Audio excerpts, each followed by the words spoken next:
ایسے موضوع کو لے کر بات چیت کرنے والے ہیں جو ہے نماز تراویح عبادت ہے یا بدعت. تو ہم دو اہل علم علماء کرام دو مسالک کے یہاں ہمارے ساتھ اس شریک گفتگو ہیں. تو اس بات کے اوپر گفتگو ہوگی کہ کیا یہ عبادت ہے یا یہ بدعت ہے. تو چونکہ ہمارا ہر مسلمان کا یہ تمنا ہے کہ پیارے حبیب صلی اللہ تعالی علیہ وسلم کی جو سنت ہے حسنہ ہے ان کو جاننا اور اس پر عمل کرنا اور اپنی دنیا اور اخروی زندگی کو کامیاب بنانا. تو یہ اسی سلسلے میں نے یہ چند معروضات اور گزارشات آپ کے سامنے رکھی. اور اس سے پہلے بھی جو ڈیبیٹ ہو رہی تھی اور یہ بھی جو ڈیبیٹ ہوگی اس میں جو بھی ان کی آراء ہیں علماء کرام کی یہ ان کی اپنی آراء ہیں. ناچیز کا خاکسار کا اس سے اتفاق کرنا کوئی ضروری نہیں ہے. یہ میرا ایک چھوٹا سا ڈسکلیمر ہے. تو ہم آگے بڑھتے ہیں اس گفتگو کو لے کر آگے چلتے ہیں. تو میں ان کا تعارف آپ کی خدمت میں پیش کر دوں. محترم ناظرین، ہمارے ساتھ امریکہ سے جناب علامہ الشیخ حسن اللہ یاری صاحب تشریف فرما ہیں جو مسلک اثنا عشری امامیہ کو نمائندگی کر رہے ہیں اور ان کسی بھی تعارف کے محتاج نہیں. یہ ان کا ہی پلیٹ فارم ہے، یہ ان کی ذرا نوازی ہے اور ہماری ان کی عزت ہے کہ انہوں نے ہمیں یہ موقع دیا بات کرنے کا اور یہاں مدعو کیا. اور پاکستان بہاولپور سے ہمارے ساتھ جناب محترم مفتی محمد ابرار صاحب تشریف فرما ہیں جو وکیل اہل سنت والجماعت ہیں. وہ اس پر نماز تراویح کے اوپر گفتگو کریں گے. تو ہم اب اس کو آگے بڑھاتے ہیں بات کو. تو میں ان کی خدمت میں عرض کروں گا جناب علامہ حسن اللہ یاری صاحب کی خدمت میں کہ وہ 2 منٹ اپنی اس ابتدائی گفتگو فرما لیں کہ آگے جس طرح گفتگو ہونی ہے. جناب وہ گفتگو کریں، حسن اللہ مہمان ہیں یاری صاحب. پہلے وہ کریں، وہ مہمان ہیں. کیا خیال ہے؟ آپ اچھی ذرا بات. اجازت چلیں دیں. یہ مہمان ہے مفتی محمد ابرار صاحب. آپ 2 منٹ کے لیے کچھ کہنا چاہیں ابتدائی گفتگو تو بسم اللہ کیجیے، ہم سننا چاہیں گے. الحمدللہ رب العالمین والصلاة والسلام علی سید الانبیاء والمرسلین اما بعد یا ایھا المزمل قم اللیل الا قلیلا. السلام علیکم ورحمۃ اللہ وبرکاتہ. حسن اللہ یاری صاحب کیسے ہیں آپ؟ ٹھیک ہیں؟ اللہ کا احسان ہے. وعلیکم السلام ورحمۃ اللہ. بہت مہربانی، بہت ذرہ نوازی. طارق صاحب آپ سے ایک ریکویسٹ کرنی، بات کرنی ہے کہ کل جب آپ کا میسج آیا تھا تو مجھے پتہ نہیں چل سکا، تو میں اس کے لیے آپ سے معذرت کرتا ہوں. آپ بزرگ آدمی ہیں، ہمارے لیے قابل احترام ہے، تو اس کے لیے میں آپ سے تہ دل سے معذرت کرتا ہوں. کوئی بات نہیں سر، آپ ہمارے چھوٹے بھائیوں کی طرح ہیں، بیٹوں کی جی طرح. جی تو بات کا آغاز کرتے ہیں. ہمارا حسن اللہ یاری صاحب سے آج جو مناظرہ ہے یہ طے ہوا تھا تراویح، نماز تراویح کے حوالے سے. اور اس میں ہمارا دعویٰ یہ ہے کہ یہ تراویح جو ہے، نماز تراویح، یہ نبی پاک صلی اللہ علیہ وسلم سے بھی اس کا ثبوت ملتا ہے اور صحابہ کرام رضی اللہ تعالی عنہم اجمعین کے اجماع سے بھی اس کا ثبوت ملتا ہے. تو انشاءاللہ تعالی ہم اپنے دلائل اسی طرح پیش کریں گے، مسلمات خصم سے بھی پیش کریں گے انشاءاللہ تعالی، اور اپنی کتابوں سے بھی دلائل کو پیش کریں گے. ایک ریکویسٹ یہ ہے کہ حسن اللہ یاری صاحب جو حوالہ دکھائیں گے، جو سکرین شاٹ دکھائیں گے اسکرین کے اوپر، تو مہربانی اگر ہوگی کہ وہ حوالہ ہمیں واٹس ایپ کر دیا جائے تاکہ ہم اس کو چیک کر لیں، اس کا سیاق و سباق دیکھ لیں، تاکہ ہم اس حوالے کو چیک کر لیں، اس کا سیاق و سباق دیکھ لیں کہ آیا کہ جو حسن وہ اللہ تو یاری صاحب بات کر رہے ہیں یہ کیا بات کر رہے ہیں اور اس کتاب کے اندر کیا بات موجود ہے.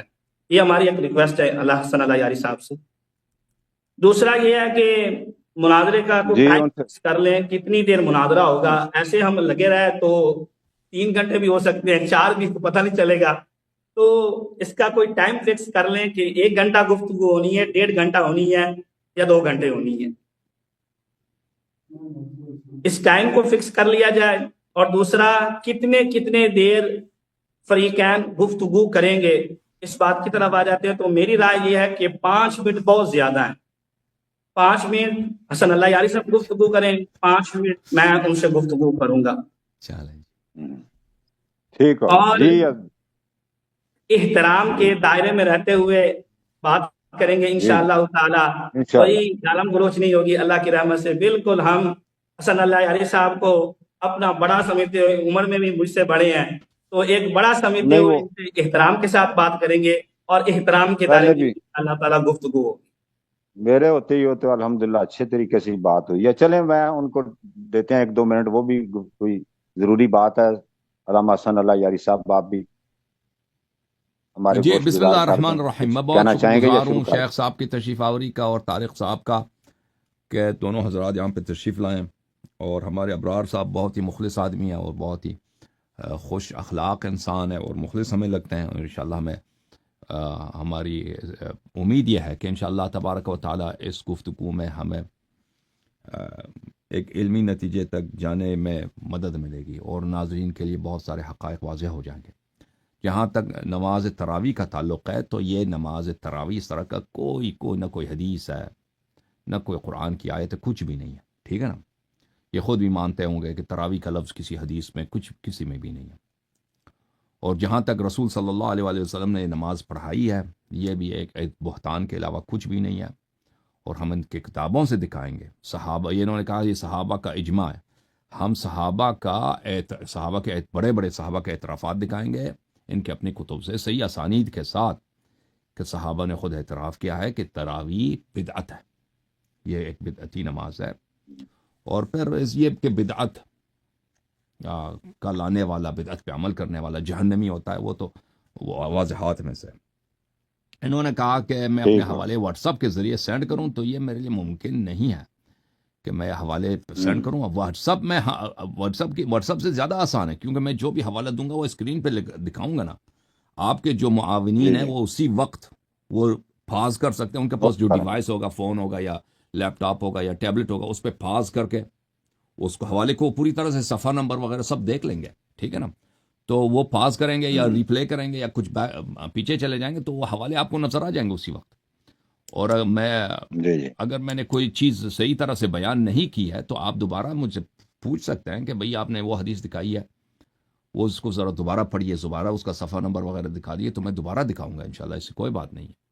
اس کی وجہ یہ ہے کہ میں سینڈ نہیں کر سکتا کہ یہاں میرے پاس کوئی آدمی نہیں ہے نا بیک گراؤنڈ میں، کیونکہ میں خود تو آپ سے گفتگو کر رہا ہوں. اگر کوئی آدمی بیک گراؤنڈ میں ہوتا کہ وہ کیونکہ اس میں ٹائم لگتا ہے بھائی اس کو نکال کے اس کو سینڈ کرنا، اگر اس طرح ہوتا نا تو ہو سکتا تھا. لیکن یہاں پہ میرے مدد کرنے والا اس طرح کے کوئی انسان نہیں ہے جس کو یہ حدیث مدد کرنے والے ہیں، ہمارے پاس ہیں، لیکن وہ اس طرح لوگ نہیں ہے کہ عالم علماء ہوں، طالب علم ہوں، جن کو کتابیں پڑھنا آتا ہے، حدیث کا صفحہ وغیرہ جو میں دکھاتا ہوں اسی کو وہ نکال بھی سکتے، سینڈ بھی کر سکے نا. اس طرح کے نہیں ہے وہ بیچارے، عربی وغیرہ ان کو پڑھنا نہیں آتا ان لوگوں کو. جی ٹھیک ہے نا؟ Thank you sir. ٹھیک، جزاک اللہ جی، بہت شکریہ. میں چاہوں گا کہ میں تھوڑا ایڈ کر دوں مفتی محمد ابرار صاحب کہ 5 منٹ کی ٹرن بہت تھوڑی ہے. پہلے ابتدائی 10 منٹ رکھتے ہیں، بعد میں 5 منٹ کر لیں گے. تو مقدمہ جو ہے نا دعویٰ ہے وہ پیش کرنے کے لیے تھوڑا ٹائم ہوگا. کیسا رہے گا؟ چلیں یہ کر لیتے ہیں، لیکن آپ ٹائم یہ بتا دیں کہ کتنی دیر تک یہ ڈیبیٹ چلے گی. ٹھیک ہے، اوپن ایٹ لیسٹ دیکھتے ہیں جتنی مرضی چلیں، 10 ٹرن کر لیں گے. یہ تو ہوتا ہے کئی دفعہ مناظرہ کا کچھ نہ کوئی رزلٹ پہلے نکل آئے تو ایٹ لیسٹ. جی علامہ صاحب آپ کچھ فرمائیں گے؟ حسن اللہ یاری صاحب. میں تو سمجھتا ہوں کہ 5 منٹ تو کم ہوتے ہیں، 10 منٹ ہونے چاہیے. اور اگر وہ مانتے ہیں، اگر نہیں مانتے تو 5 میں نے منٹ آبزرو کیا نا کہ 5 منٹ میں نا میں نے آبزرو کیا جو پچھلے بھی، کیونکہ حوالہ نکالتے تھوڑا پڑھتے اور اس کا ترجمہ اگر آپ کرتے. ایک حدیث پڑھیں گے نا، اگر حدیث فرض کریں 4-5 سطر کے ہیں تو وہ 5 منٹ میں بمشکل وہی حدیث پڑھیں گے. اس کے بعد جو اس کی توضیح وغیرہ دیں گے، پڑھ کر اس پر جو تبصرہ کرنا ہے، اپنے اوپر تبصرہ کرنا ہے، یا اس سے کوئی مقدمہ یا کوئی دعویٰ نکالنا ہے تو وہ مشکل ہو جائے گا. چلیں 10 منٹ ایسے رکھتے کر ہیں، لیتے ہیں، پہلی 5-10 اور دوسری 5 جو ہے 5 منٹ. چلو آپ نے ایسے جلدی سے نکل جانا. ابرار صاحب کیا ہے دیکھیے نا، میں آپ کو پتا ہے چلو بھائی آج جیسے یکم آپ کی رمضان مرضی، مبارک کوئی بات تھی، نہیں، کوئی بات، تراویح ابرار صاحب پڑھائی، جیسے کہیں وہ. مصروفیات تھی، پھر ہاں سحری بھی ہے آگے، تو میں اس لیے کہہ رہا ہوں کہ جلدی ہم اور کلوز سیاری کر کا دیں۔ کیا ہے، سیاری تو ہو جائے اچھا، گی بھائی، اس کوئی میں مشکل نہیں. مدعی کون ہے اور دعویٰ کس نے پیش کرنا ہے؟ وہ بتائیں، منکر وہ کون جو ہے؟ یہ کہنا چاہیں. دعویٰ مدعا علیہ ہمارا یہ ہے کہ نماز آپ کا دعویٰ تراویح ہے، جو ہے وہ وہ عبادت ہے، ایک سنت عمل ہے، رسول اکرم صلی مقرر، اللہ علیہ وسلم سے اس کا ثبوت ملتا ہے صحیح ٹھیک ہے، احادیث سے، اور بالکل آگے شروع کرتے نوافل کی جو جماعت ہے اس کے اوپر ہیں۔ دونوں طرف سے دلائل موجود ہیں، اچھی بات، مسلمات عند چلیں الخصم بھی ہمارے پاس موجود ہیں، اور ہماری بھی احادیث کتابیں بھری پڑی ہیں کہ نوافل کی جماعت ہو سکتی ہے، اور یہ تو یہ جی، بھی مانتے ہیں کہ جو نوافل ہے، یہ نماز تراویح یہ ایک نوافل جماعت ہے، نوافل نماز ہے۔ اچھی بات، چلیں اس طرح کرتے ہیں علامہ اپنا مفتی صاحب کہ شروع کرتے ہیں، اور کوشش کیجیے کہ موضوع پر ہی رہا جائے، اور وہ جو بھی مناظرے کی آداب ہوتے ہیں اور وہ ان کو ملحوظ خاطر رکھتے ہوئے بسم اللہ کیجیے۔ میں ٹائم لگاتا ہوں، 10 منٹ آپ دعویٰ پیش کریں گے۔ جی بسم اللہ کیجیے، میں شروع کر رہا ہوں۔ اوکے، بسم اللہ الرحمن الرحیم۔ ہمارا دعویٰ یہ ہے کہ نوافل کی جماعت کرانا یہ محبوب خدا صلی اللہ علیہ وسلم کی سنت مبارکہ ہے، اور آپ نوافل کی جماعت کرا سکتے ہیں۔ اس کے اوپر میں سب سے پہلے اپنی یہ صحیح بخاری سے حوالہ پیش کروں گا۔ صحیح بخاری کے اندر حدیث پاک ہے، حدیث کا نمبر ہے 840۔ حضرت اتبان بن مالک رضی اللہ تعالیٰ عنہ، یہ صحابی رسول ہیں، یہ نبی پاک صلی اللہ علیہ وسلم کی مبارک بارگاہ میں آئے اور عرض کرتے ہیں، یا رسول اللہ صلی اللہ علیہ وسلم، میں اپنی قوم کو، بنی سالم کو جماعت کرواتا ہوں یا رسول اللہ صلی اللہ علیہ وسلم، لیکن اب میری حالت یہ ہو گئی ہے، انی انکرت بصری، کہ میری جو نظر ہے وہ کمزور ہو چکی ہے یا رسول اللہ صلی اللہ علیہ وسلم، اور میرے گھر اور مسجد کے درمیان ایک چیز حائل ہے کہ میں مسجد تک جا نہیں سکتا۔ وَلَا وَدِدْتُ أَنَّكَ جِئْتَ فَصَلَّيْتَ فِي بَيْتِي، یا رسول اللہ میری یہ چاہت ہے، میری یہ محبت ہے کہ آپ میرے گھر تشریف لے کے آئیں، مکانن کسی جگہ پہ آپ نماز پڑھیں، اتخذہ مسجدہ، کہ میں اس جگہ کو مسجد بنا لوں گا۔ تو نبی پاک صلی اللہ علیہ وسلم نے فرمایا، افعل انشاء اللہ تعالی، کہ میں تیری یہ خواہش انشاءاللہ تعالی ضرور پوری کروں گا۔ پھر بعد میں نبی پاک صلی اللہ علیہ وسلم تشریف لے کے گیا ان کے گھر، اور حضور نے ان سے اجازت مانگی، اور جب حضور ان کے گھر پہنچے تو نبی پاک صلی اللہ علیہ وسلم نے فرمایا، اینا تحب ان اصلی من بیتک، تو کہاں چاہتا ہے کہ میں نماز پڑھوں، تو مجھے جگہ بتا، تو مجھے وہاں جگہ بتا، میں وہاں نماز پڑھوں گا۔ تو حضرت اتبان بن مالک رضی اللہ تعالیٰ عنہ فرماتے ہیں، فَأَشَارَ إِلَيْهِ مِنَ الْمَكَانِ الَّذِي أَحَبَّ أَن يُصَلِّيَ فِيهِ، تو میں نے نبی پاک صلی اللہ علیہ وسلم کو اشارہ کیا، آقا علیہ الصلوۃ والسلام کو جگہ کا بتایا، تو اس جگہ نبی پاک صلی اللہ علیہ وسلم نے جماعت کرائی، فَصَفَفْنَا خَلْفَهُ، اور ہم نے آقا علیہ الصلوۃ والسلام کے پیچھے صف بنائی۔ یہ صحیح بخاری کے اندر حدیث ہے، اور اس حدیث کا نمبر ہے 840۔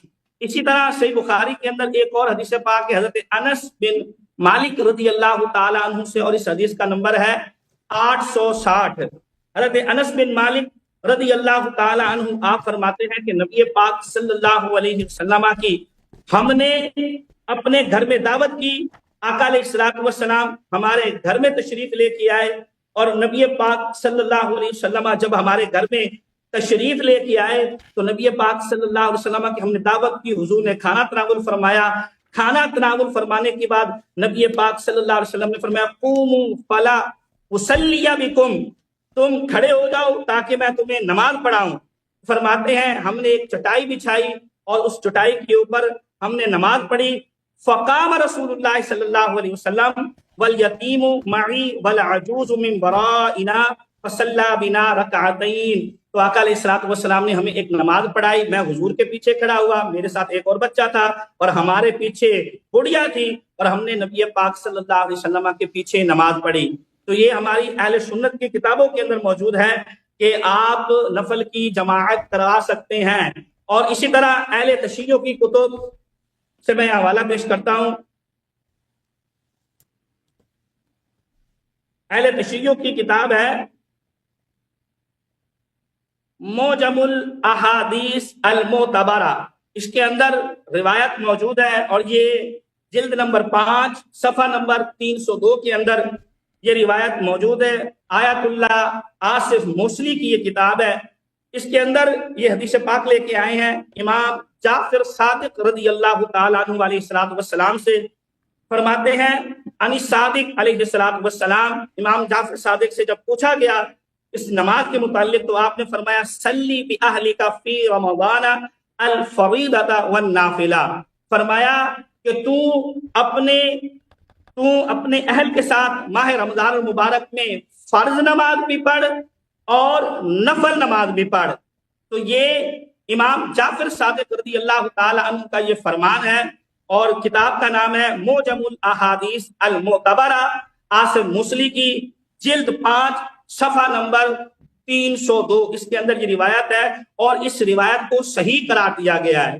اور اس کے اوپر جو باب یا عنوان اس نے قائم کیا ہے وہ عنوان ہے حکم الجماعت فی الصلوات المستحبہ، کہ جو مستحب نمازیں ہیں، نوافل نمازیں ہیں، ان کی جماعت کا حکم۔ تو یہ اہل تشیع کی کتاب ہے، اور یہی روایت آپ کو تہذیب الاحکام کے اندر بھی مل جائے گی۔ وہیں یہ روایت ادھر بھی آئی ہے کہ سلی بأہلک فی رمضان الفریضۃ والنافلہ، کہ تو اپنے اہل کے ساتھ نوافل کی نماز بھی پڑھ اور فرض کی نماز بھی پڑھ۔ یہ امام جعفر صادق رضی اللہ تعالی عنہ نے فرمایا ہے۔ آپ کے پاس ٹائم ہے؟ ٹائم ختم نہیں ہو گیا میرا؟ نہیں۔ جی، اسی طرح اسی تہذیب الاحکام کے اندر ایک اور روایت بھی موجود ہے، جس کے اندر امام جعفر صادق رضی اللہ تعالی عنہ سے پوچھا گیا، یہ تہذیب الاحکام فارسی والی جو فارسی ترجمے کے ساتھ چھپی ہے، اس کی جلد 2 ہے، صفحہ نمبر 50 ہے 50 ہے، اس کے اندر امام جعفر صادق رضی اللہ تعالی عنہ سے روایت ہے۔ آپ فرماتے ہیں المرأۃ تصلی خلف زوجها الفریضۃ والتطوع، کہ عورت جو ہے وہ اپنے شوہر کے پیچھے نماز پڑھے گی، فرض نماز بھی پڑھے گی اور نوافل نماز بھی جماعت کے ساتھ پڑھ سکتی ہے، خلف زوجها، اپنے شوہر کے ساتھ۔ تو اس سے بھی یہ ثابت ہو رہا ہے کہ نوافل کی جماعت کرائی جا سکتی ہے، اور عورت جو ہے وہ اپنے شوہر کے پیچھے جب اگر نوافل کی نماز پڑھ سکتی ہے، فرض کی نماز پڑھ سکتی ہے، تو باہر بھی آپ جو ہے نوافل کی جماعت کرا سکتی ہیں، چاہے وہ نوافل ماہ رمضان المبارک کے ہوں یا دیگر نوافل ہوں۔ اور دوسری حدیث پاک میں امام جعفر صادق علیہ الرحمہ نے علیہ السلام نے فرمایا سلی بأہلک فی رمضان الفریضۃ والنافلہ، کہ آپ اپنے اہل کے ساتھ نماز پڑھیں، فرض نماز بھی اور نفل نماز بھی۔ اور اس کے آگے امام جعفر صادق رحمۃ اللہ علیہ نے فرمایا فإنی افعلہ، اور بے شک میں بھی یہی عمل کرتا ہوں۔ یعنی امام جعفر صادق رضی اللہ تعالیٰ عنہ علیہ السلام آپ بھی فرض نماز اور نفل نماز اپنے اہل کے ساتھ پڑھتے تھے۔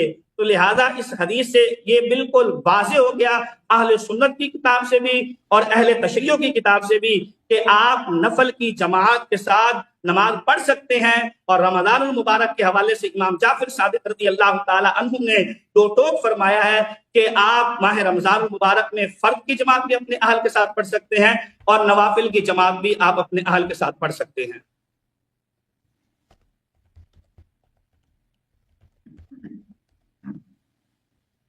جی ختم ہو گیا جی۔ ابھی دو منٹ ہیں آپ کے بات کرنی ہے تو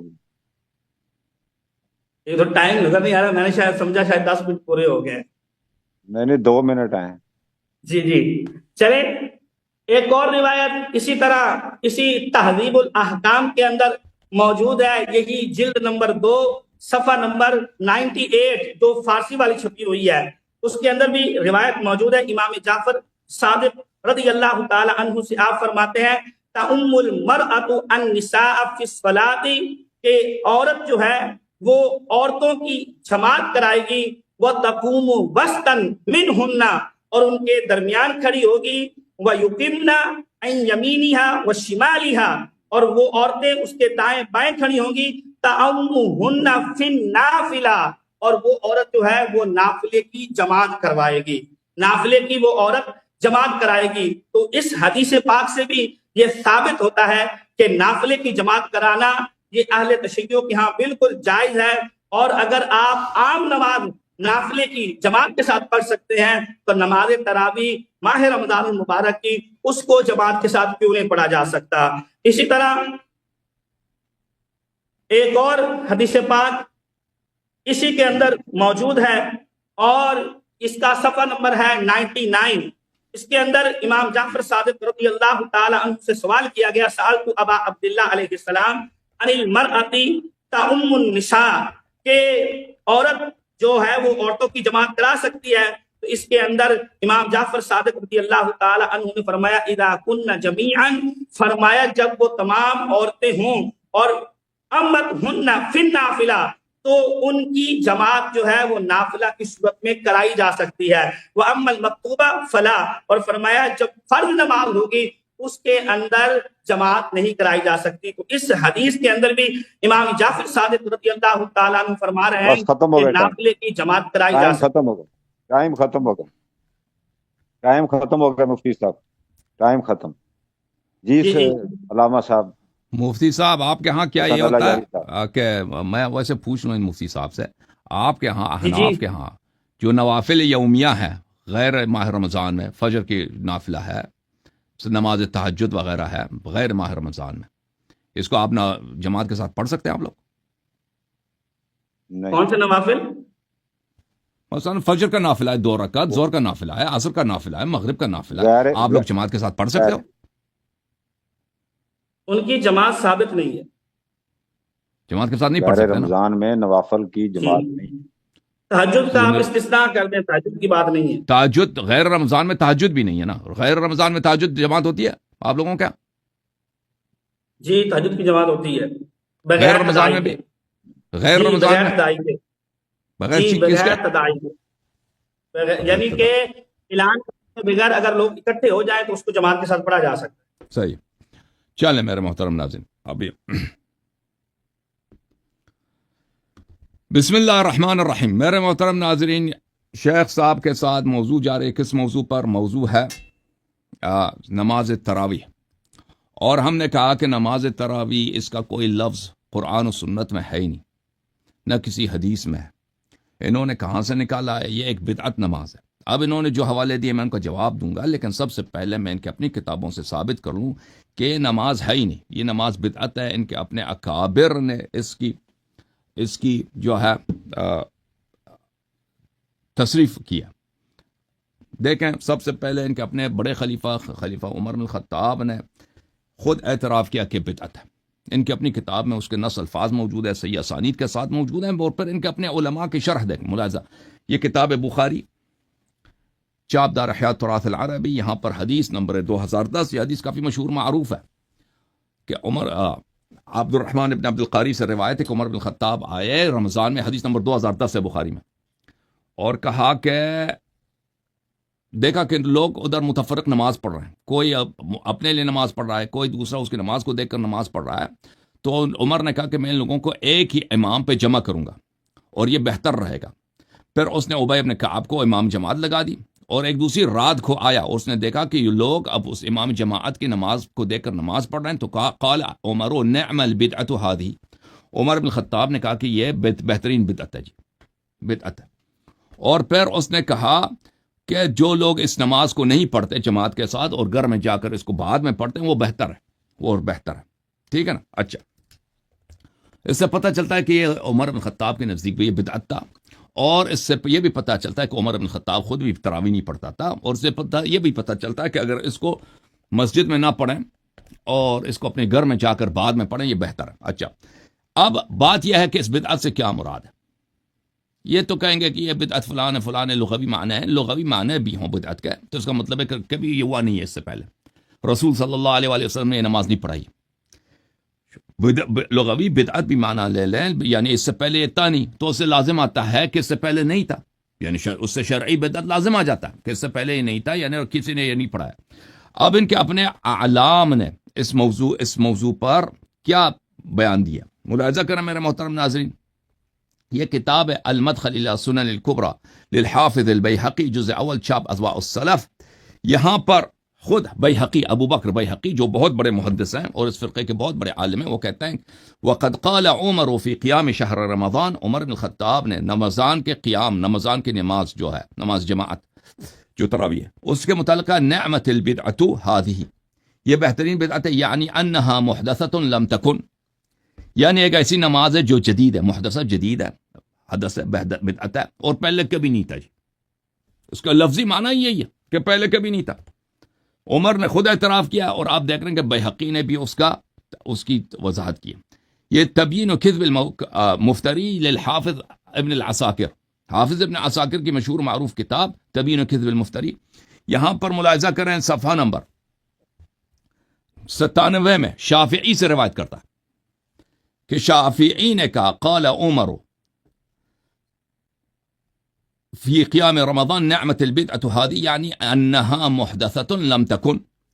شافعی نے بھی ہے جو آپ کے ائمہ اربعہ میں سے ایک بہت بڑے امام ہیں، اس نے بھی یہی شرح کی عمر کے قول کو کہ یہ بدعت ہے.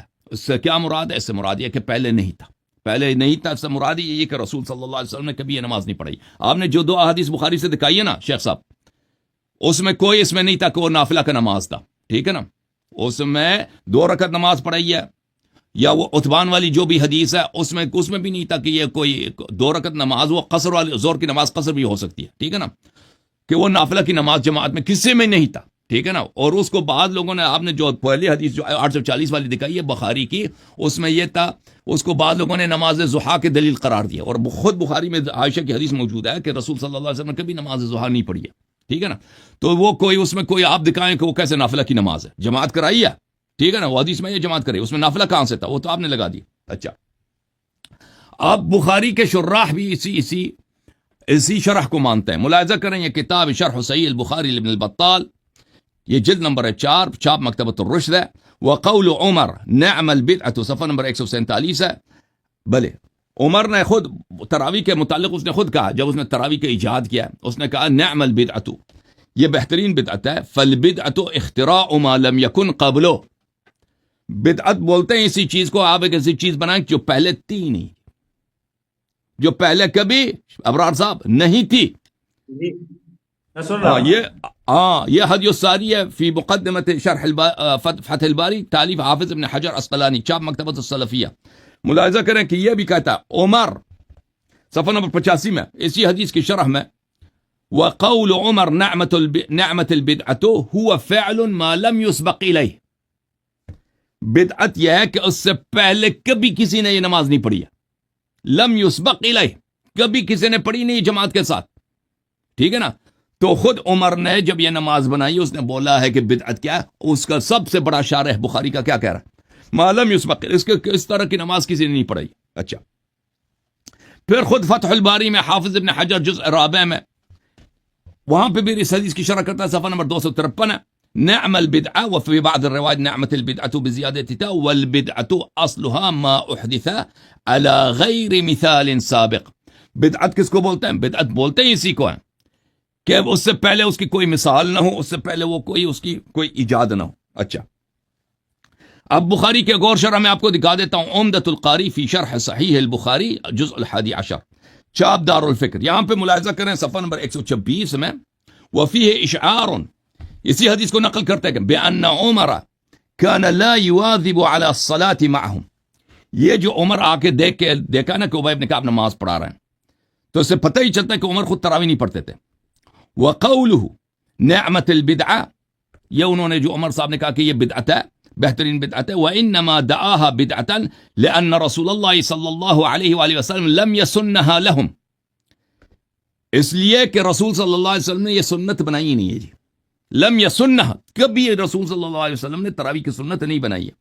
ولا كانت فی زمان ابی بکر، اور یہ کبھی ابو بکر کے زمانے میں بھی نہیں تھا.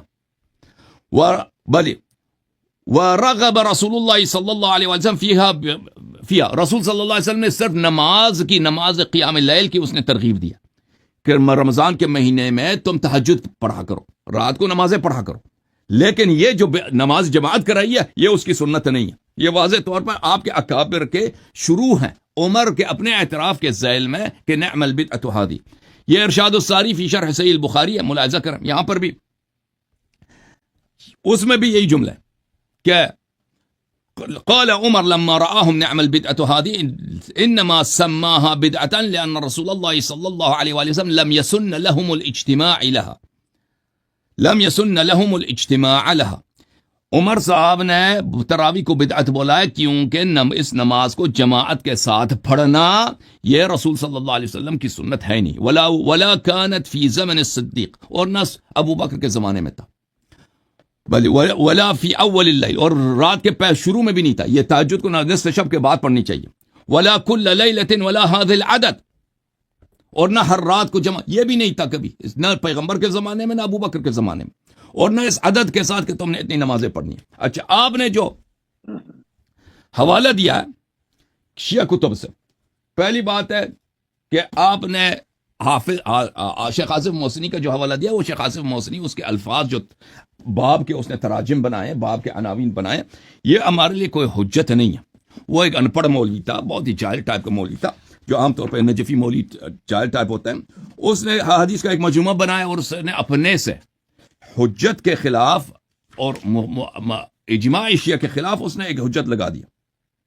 ایک کیا بنا دیا؟ ایک اس نے ایک عنوان لگا دیا.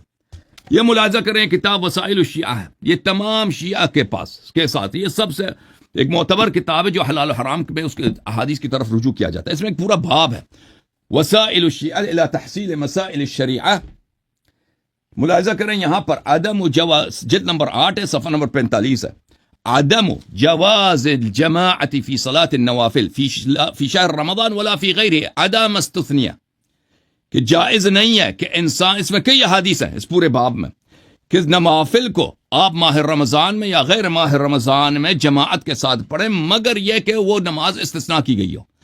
اگر کوئی نماز استثناء کی گئی ہے، شیخ صاحب سن رہے نا، کوئی نماز جیسے نماز استسقاء ہے مستثنیات میں سے، اس میں عورت چاہے امام نماز جماعت بن جائے، اس میں مرد نماز، وہ نماز نافلہ ہے، اس میں وہ نماز مستحب ہے، اس میں جماعت کے ساتھ کیا جا سکتا ہے. یا نماز عیدین ہے، بعض کے نزدیک یہ مستحب ہے، ٹھیک ہے نا، یہ جماعت کے ساتھ کرایا جاتا ہے. آپ کے ہاں بھی احناف کے ساتھ اور مالکیہ کے ساتھ نماز عیدین جو ہے کیا نوافل مستحب ہے، واجب نہیں ہے، اور اس کو جماعت کے ساتھ پڑھا جا سکتا ہے. حنبلیوں کے ساتھ یہ فرض کفایہ ہے، احناف کے نزدیک یہ واجب ہے، دوسروں کے نزدیک یہ مستحب ہے، ٹھیک ہے نا. تو اس کو جو چیزیں مستثنا ہیں عورتیں، اس کو آپ نے جو حدیث پڑھی ہے وہ مستثنیات کے لیے. آپ نے کوئی حدیث نہیں دکھائی ہے کہ نوافل رمضان کو جماعت کے ساتھ پڑھی جا سکتی ہے. وہ تہذیب والی جو آپ نے حدیث پڑھی ہے اس کا جواب میں دے دوں گا، لیکن میرا ٹائم ختم ہو گئی ہے. اس کے علاوہ آپ کے پاس تو کوئی حدیث آئی نہیں.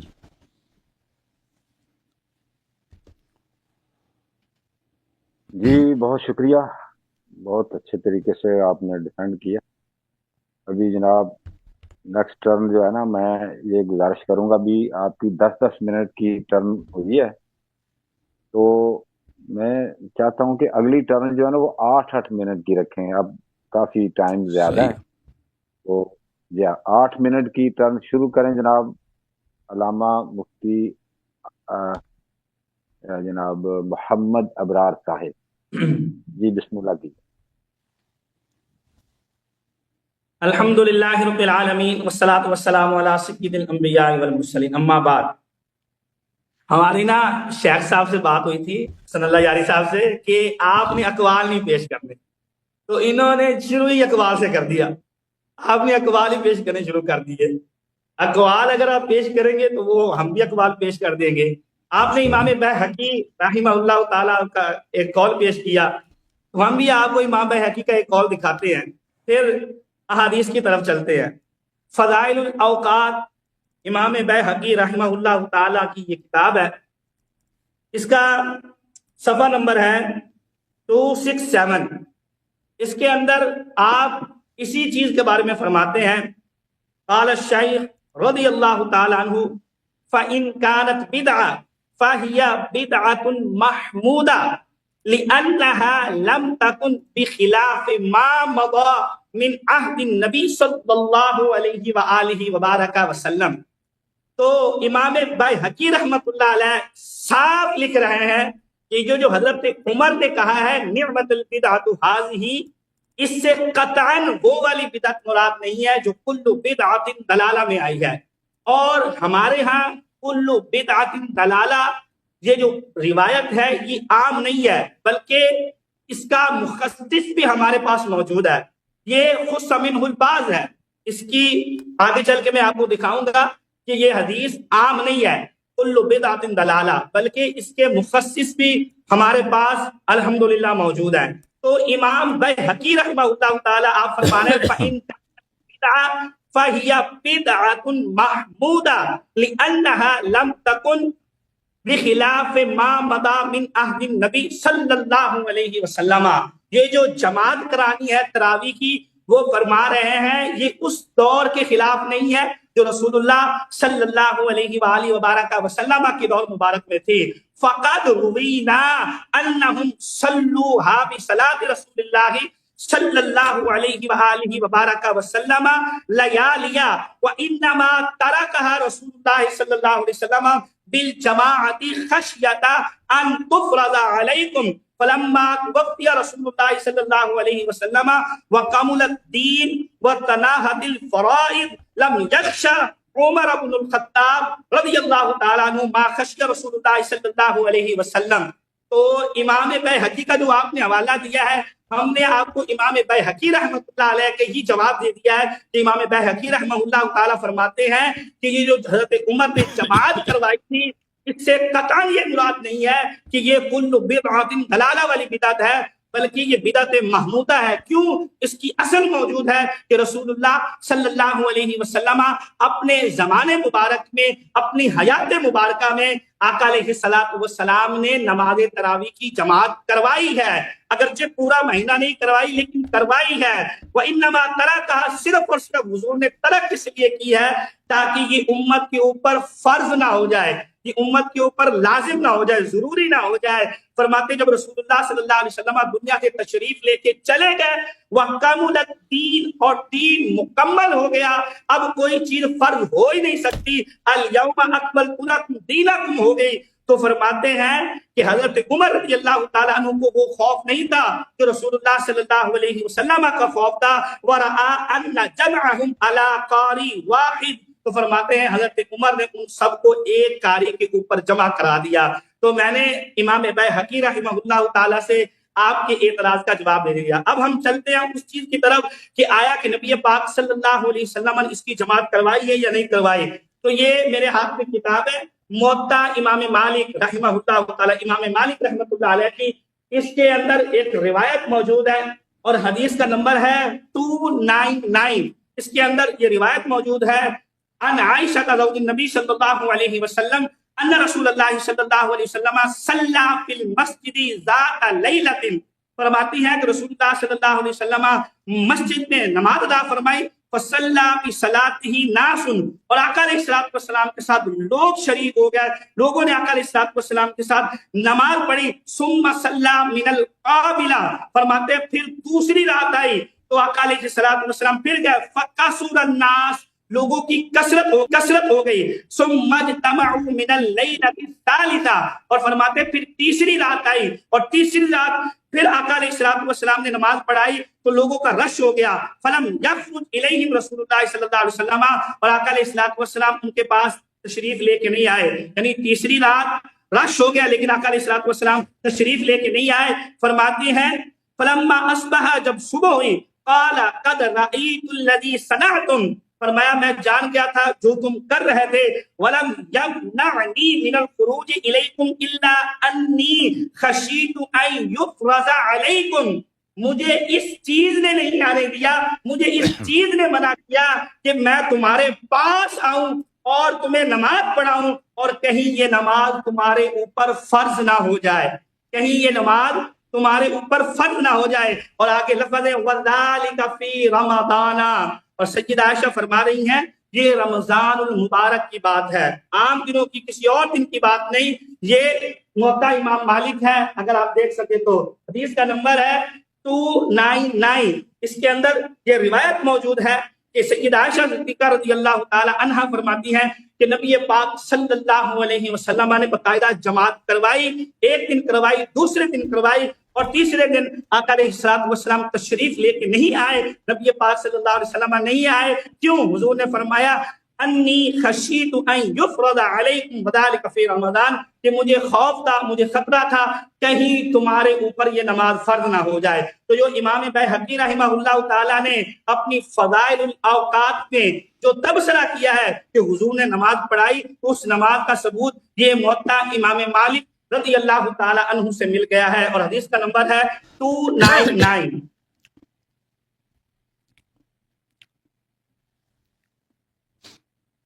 اسی طرح صحیح بخاری کے اندر بھی تراویح کے اوپر روایات موجود ہیں۔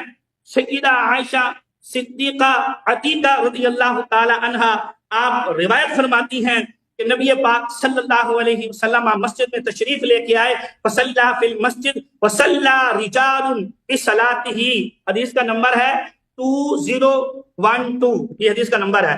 فرماتی ہیں حضور کے ساتھ لوگوں نے نماز پڑھی، فاصبح الناس، جب صبح کا وقت ہوا، فحدثوا، آپس میں کلام کیا، فاجتمع اکثر منہم، تو پہلے دن سے زیادہ لوگ اکٹھے ہو گئے، فصلوا معہ، رسول اکرم صلی اللہ علیہ وسلم کے ساتھ انہوں نے نماز پڑھی، فاصبح الناس فحدثوا، پھر جب صبح ہو گئی تو پھر لوگوں کی کثرت بڑھ گئی، آپس میں لوگوں نے کلام کیا، مسجد بھر گئی تیسری رات کو، فخرج رسول اللہ صلی اللہ علیہ وسلم فصلی بصلاته، تو نبی پاک صلی اللہ علیہ وسلم نے نماز ادا فرمائی، اور فرماتی ہیں فلما كانت الليلة الرابعة، اور جس وقت چوتھی رات آئی، عجز المسجد عن اهله حتى خرج لصلاته الصبح، فلما قضى الفجر اقبل على الناس، اور طرف نہیں آئے، اور حضور ٹائم ہو گیا ختم۔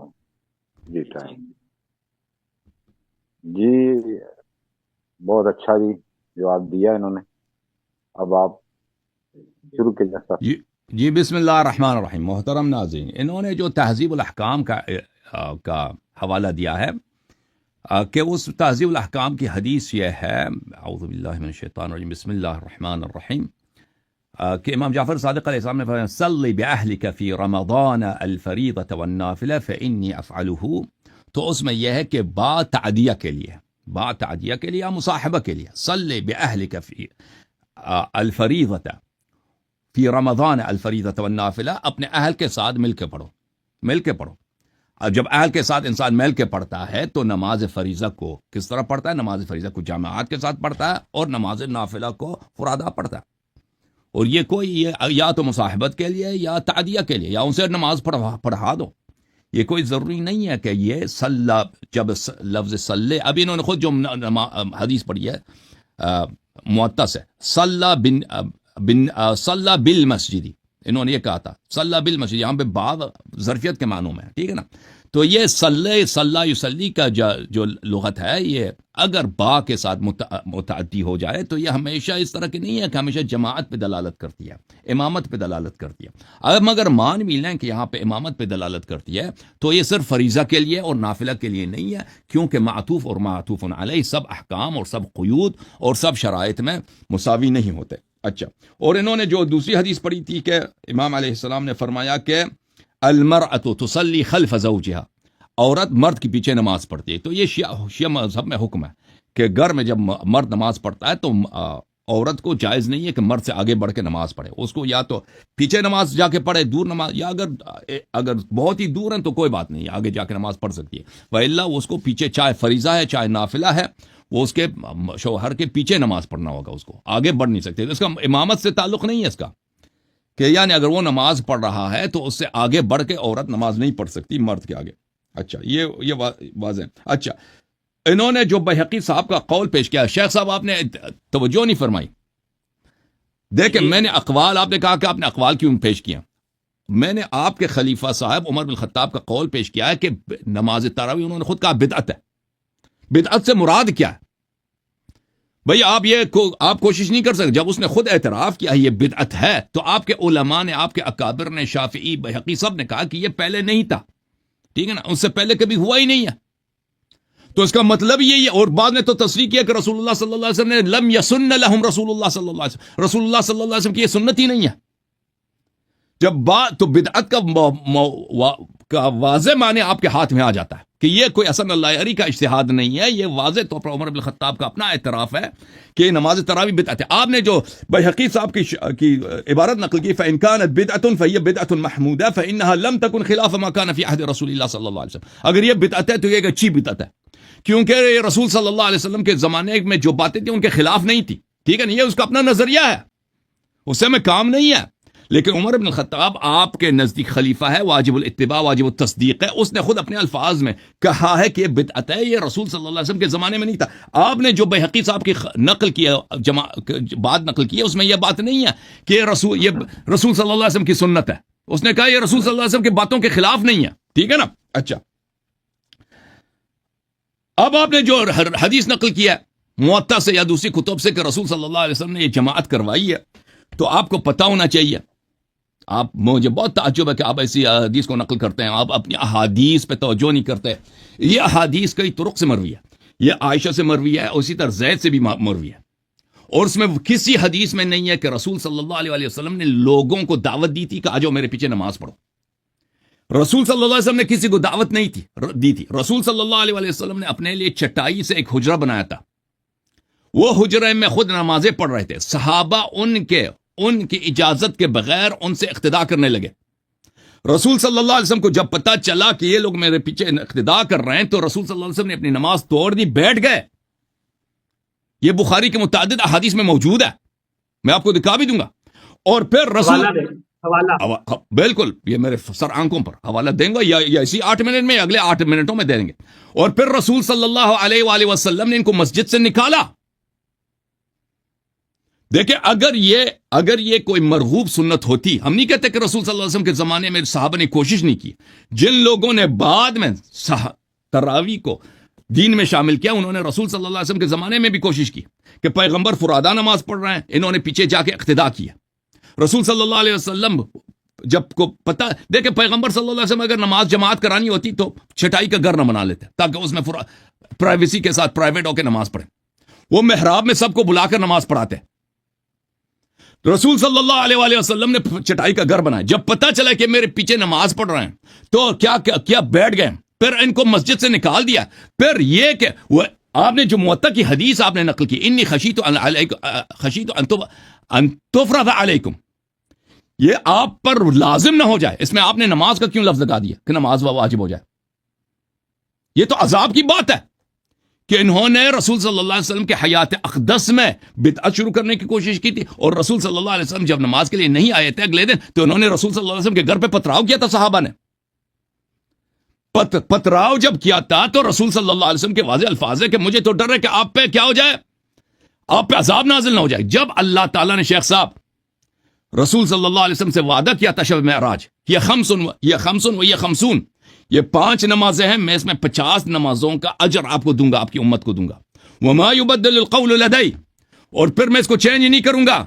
جب اللہ نے وعدہ دیا شب معراج کے 5 نمازوں کے بعد کوئی نماز واجب ہی نہیں کرنی ہے تو وہ کیسے وہ نہ، اور اگلی پیغمبر کو خوف ہو سکتا ہے کہ وہ دوسری نماز جو ہے وہ واجب ہو جائے گا. اور پھر آپ کے اپنے علماء کے الفاظ میں دکھاؤں گا کہ یہ نوافل پر مواظبت کرنے سے نافلہ واجب نہیں ہوا بن جاتا. پیغمبر صلی اللہ علیہ وسلم نے کبھی نوافل چھوڑا ہی نہیں زندگی میں، نوافل اس کی وجہ سے واجب ہو گئے. اچھا، حوالے دیکھیں، میں نے جو باتیں نقل کی خارج سے بغیر کتب دکھائے وہ تو کئی ہے کہ میں ان کو آہستہ آہستہ ان کے حوالے پیش کروں گا. اور یہ حدیث اس میں کچھ تفصیل بھی ہے تو یہ 8 منٹ میں پیش ہونے والی حدیث نہیں ہے، اس میں ٹائم لگتا ہے. پہلی بات ہے میں ان کے اپنی کتاب سے ایک بہت ہی جلیل القدر صحابی ان کے نزدیک ابو ہریرہ ان کا نقل پیش کروں گا کہ وہ واضح طور پہ کہتے ہیں کہ رسول صلی اللہ علیہ وسلم نے کبھی جماعت نہیں کرائی.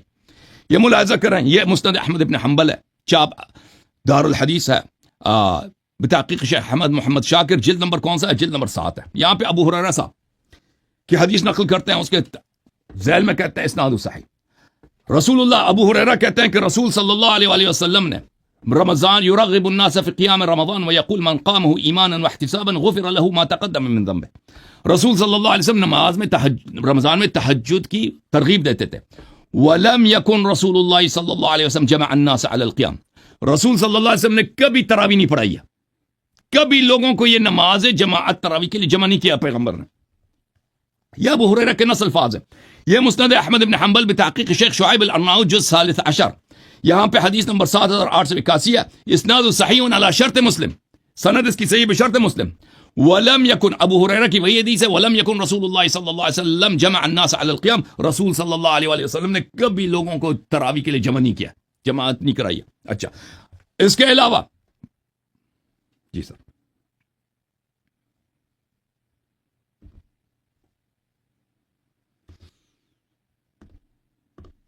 شروع ہوئے ٹائم.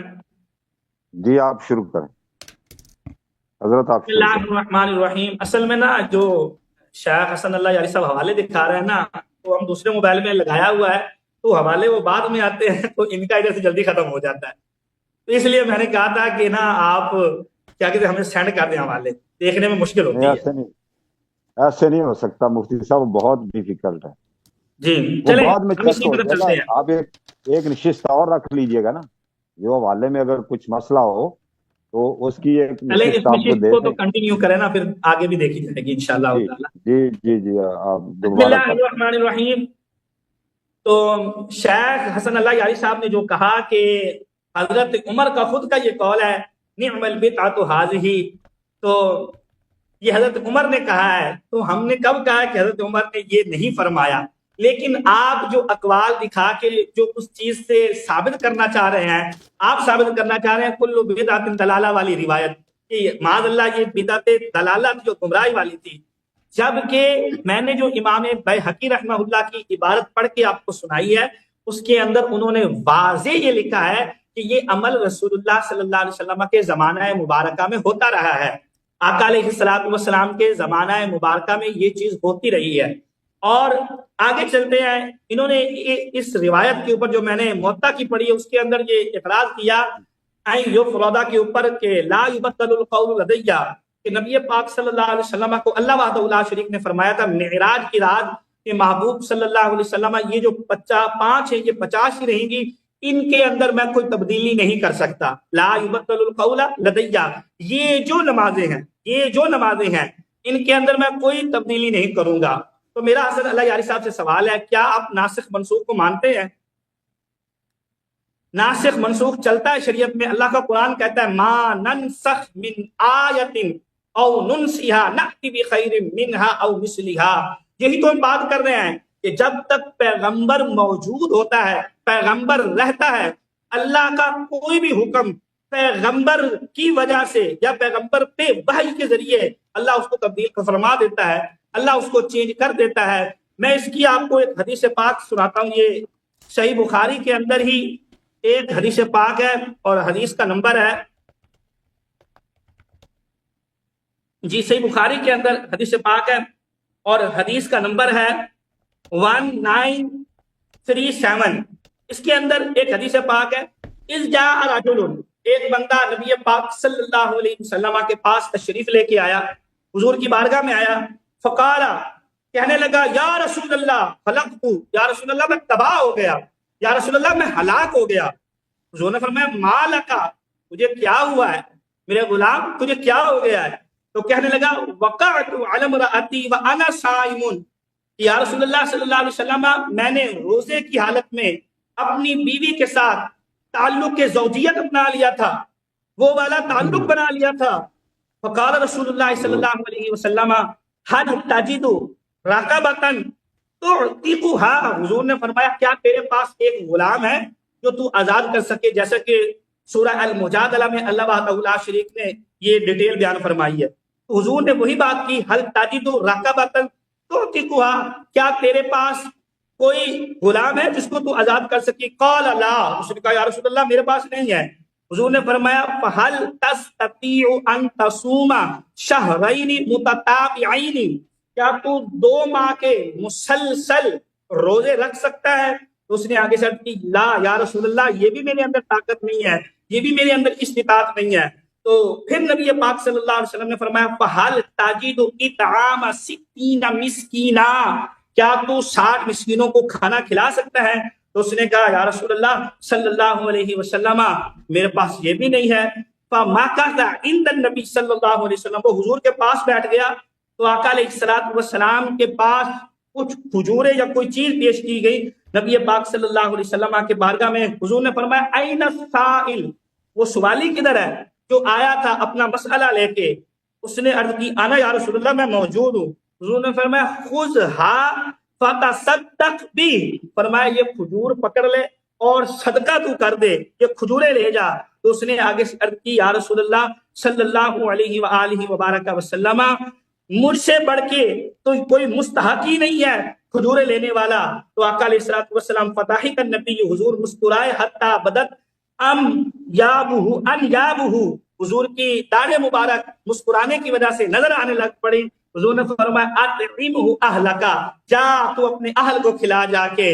تو دیکھیں ایک بندہ آیا، اللہ کی حدود واضح ہے، اللہ کی شریعت واضح ہے کہ 3 سزائیں ہیں جو بندہ روزے کی حالت میں یہ عمل کرے، لیکن جب محبوب خدا صلی اللہ علیہ وسلم کی بارگاہ میں وہ اپنا عمل لے کے آیا، حالانکہ قرآن کہتا ہے لا تبدیل لکلمات اللہ، اللہ کے قانون چینج نہیں ہوتے، لیکن یہ اللہ نے اپنے محبوب کو اختیار دیا ہوا ہے۔ ہمارا عقیدہ ہے حضور مختار کل ہے، تو حضور کے پاس یہ اختیار تھا کہ حضور شریعت کے جو حکم تھے نبی پاک صلی اللہ علیہ وسلم ان میں اللہ کی اجازت کے ساتھ تغیر اور تبدل بھی فرما سکتے تھے۔ تو اس لیے آقا علیہ الصلوۃ والسلام نے فرمایا ان یفرض علیکم، مجھے خوف ہے کہ تمہارے اوپر یہ نماز فرض نہ کر دی جائے۔ اس کا دوسرا جواب میں آپ کو دیتا ہوں، جو آپ نے بات کی کہ سیدہ عائشہ صدیقہ رضی اللہ تعالی عنہا والی جو روایت ہے، آپ نے فرمایا اس میں نبی پاک صلی اللہ علیہ وسلم نے فرمایا تھا کہ تمہارے اوپر فرض نہ ہو جائے تو کیا فرض ہوگا؟ عذاب۔ آپ نے اس کو عذاب کے ساتھ تعمیر کیا تھا۔ تو میں آپ کو یہاں پہ عرض کرتا ہوں، حضور نے فرمایا وَلَٰكِنِّي خَشِيتُ أَن تُفْرَضَ عَلَيْكُمْ، مجھے خوف ہے کہ تمہارے اوپر یہ فرض نہ ہو جائے، فَتَعْجِزُوا عَنْهَا۔ ہا ضمیر کہاں لوٹ رہی ہے؟ ہا ضمیر کا ہا ضمیر راجع کس کی طرف ہے؟ ہا ضمیر کا مرجع کون ہے؟ کیا فرمایا؟ فرمایا فَتَعْجِزُوا عَنْهَا، کہ تم اس نماز سے عاجز آ جاؤ گے جو میں آ کے تمہیں پڑھا رہا ہوں اور تم اقتداء کر رہے ہو، تم پڑھ رہے ہو، تو تم اس نماز سے عاجز آ جاؤ گے۔ اس کے اندر نبی پاک صلی اللہ علیہ وسلم کا خود کا فرمان موجود ہے فَتَعْجِزُوا عَنْهَا، کہ تم اس نماز سے عاجز آ جاؤ گے۔ میرا سوال ہے اگر عذاب آ جائے تو عذاب میں تو یہ تھوڑا کہے گا کہ میں عذاب سے عاجز آ گیا ہوں، جب عذاب آئے گا تو سب غرق ہو جائیں گے، سب تباہ ہو جائیں گے، سب برباد ہو جائیں گے۔ یہاں پہ عذاب کی بات نہیں ہے شیخ صاحب، یہاں پہ عذاب کا بالکل ذکر نہیں ہے، بلکہ یہاں پہ نماز کا ہی ہے۔ حضور نے خود فرمایا فَتَعْجِزُوا عَنْهَا، کہ تم اس نماز سے عاجز آ جاؤ گے۔ یہ حدیث پاک، اور آگے جو آپ نے حدیث پاک بیان کی حضرت زید بن ثابت رضی اللہ تعالی عنہ والی روایت، پہلے اس سے میں آپ کو وہ مسند احمد کی روایت کا جواب دے دوں۔ اس میں آپ نے کہا کہ سیدنا ابو ہریرہ رضی اللہ تعالی عنہ نے فرمایا کہ کبھی رسول اکرم صلی اللہ علیہ وسلم نے جمع نہیں کیا، تو میں نے یہ کب کہا یا ہمارا کب یہ دعویٰ کہ حضور نے خود بلایا تھا کہ تم تراویح پڑھو؟ میں نے موطا امام مالک سے آپ کو روایت دکھائی، صحیح بخاری سے آپ کو روایت دکھائی، کیا تھا کہ رسول اللہ نکلے اور لوگوں نے آ کے حضور کی اقتداء کی، لوگوں نے آ کے نبی پاک صلی اللہ علیہ وسلم کے پیچھے نماز پڑھی اور آقا علیہ الصلوۃ والسلام کی اقتداء کی۔ اور آپ کو پتہ ہونا چاہیے سنت قولیہ بھی ہوتی ہے، سنت فعلیہ بھی ہوتی ہے، سنت تقریریہ بھی ہوتی ہے، کہ نبی پاک صلی اللہ علیہ وسلم کے سامنے کوئی عمل کیا جائے اور آقا علیہ الصلوۃ والسلام اس عمل کو پسند فرمائے، تو یہ سنت تقریریہ ہے، پسند فرمائے یا آقا علیہ الصلوۃ والسلام اس کے اوپر خاموشی اختیار کر لیں۔ تو نبی پاک صلی اللہ علیہ وسلم نے، ہم یہ نہیں کہتے کہ حضور نے خود اعلان کیا تھا کہ آؤ نماز تراویح پڑھتے ہیں، بلکہ حضور نے نماز پڑھی مسجد میں آ کے اور لوگوں نے حضور کی اقتداء کی، حضور کے پیچھے نماز پڑھی آ کے، جیسا کہ موطا کے اندر موجود ہے، اور اس میں لفظ ہے وَذَلِكَ فِي رَمَضَانَ، یہ روایت رمضان کے متعلق۔